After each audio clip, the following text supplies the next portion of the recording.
Olá, meu nome é Helena Corleta, sou professora da URGS e trabalho aqui no Generar em reprodução humana. Hoje eu vou falar brevemente sobre a azospermia, que é uma situação que normalmente o homem e o casal fica bem nervoso. Qual é o mais típico? É o homem realizar um espermograma e ter o resultado desse espermograma que não existe nenhum espermatozoide visível. Aqui vocês observem uma lâmina com um espermograma com muitos espermatozoides. Então vocês imaginem como o embriologista ou o médico fica quando faz um exame e não tem nenhum desses espermatozoides no exame. Rapidamente eu vou esclarecer sobre a anatomia, do homem. Então aqui está o testículo, esse aqui é o ducto deferente.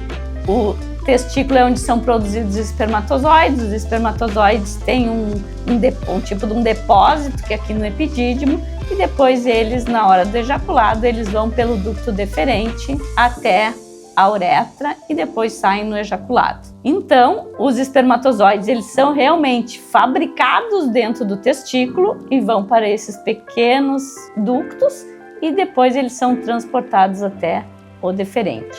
No testículo tem duas células importantes, uma essa rosa mais escura que produz testosterona e a outra essa rosinha mais clara que produz os espermatozoides. Os espermatozoides, eles inicialmente são essa célula bem gordinha aqui, não tem rabinho nenhum e essas são as células mãe dos espermatozoides. E a cada 90 a 120 dias, toda essa espermatogênese no homem é renovada, ou seja, sai da célula mãe que vai se dividindo e aí entra num processo de maturação, que é a espermatogênese, até chegar ao espermatozoide final, que é esse aqui bem magrinho, com o rabinho e quase só DNA na sua cabeça. Então essa é a formação, a produção dos espermatozoides. A azospermia, ou seja, não encontrar sêmen no ejaculado, pode ser de duas causas. Uma é obstrutiva, ou seja, o sêmen é produzido no testículo, o espermatozoide é produzido, só que ele não sai no ejaculado.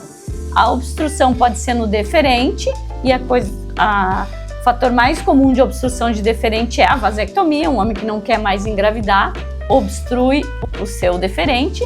E tem outras causas de obstrução, por exemplo, do epidídimo, causas genéticas, infecções que podem causar a azospermia obstrutiva. Como na azospermia obstrutiva os espermatozoides são produzidos, normalmente se encontra espermatozoides ou no epidídimo, nesse depósito dos espermatozoides, ou até mesmo dentro do testículo.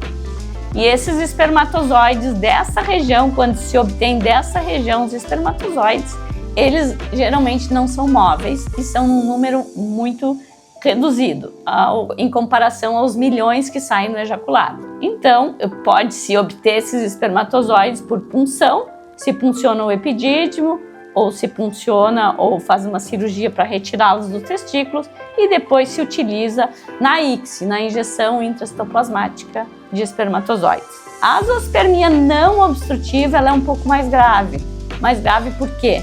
Porque não existe a produção, essa maturação do espermatozoide e em algum momento ela é suspensa. Geralmente não se encontra espermatozoides maduros, ou seja, aquele espermatozoide com uma cabecinha bem pequenininha, com um rabinho que pode se utilizar nos procedimentos de ICSI. O problema do espermatozoide imaturo é que ele tem uma carga genética maior. Muitas vezes ele não tem só os 23 cromossomos, ele tem 46 e esse não pode ser utilizado. Essas causas são congênitas, então às vezes vale a pena os exames genéticos nas azospermias não obstrutivas e também o homem pode ter testículos menores e alteração nos hormônios, principalmente o FSH elevado. Essa azospermia é de difícil tratamento e a obtenção dos espermatozoides geralmente é cirúrgica, preferencialmente uma cirurgia com microscópio, para ver se em alguma zona do testículo está sendo produzidos espermatozoides. E também a técnica utilizada, se forem encontrados espermatozoides, é a injeção intracitoplasmática, onde apenas um espermatozoide se coloca dentro de cada óvulo.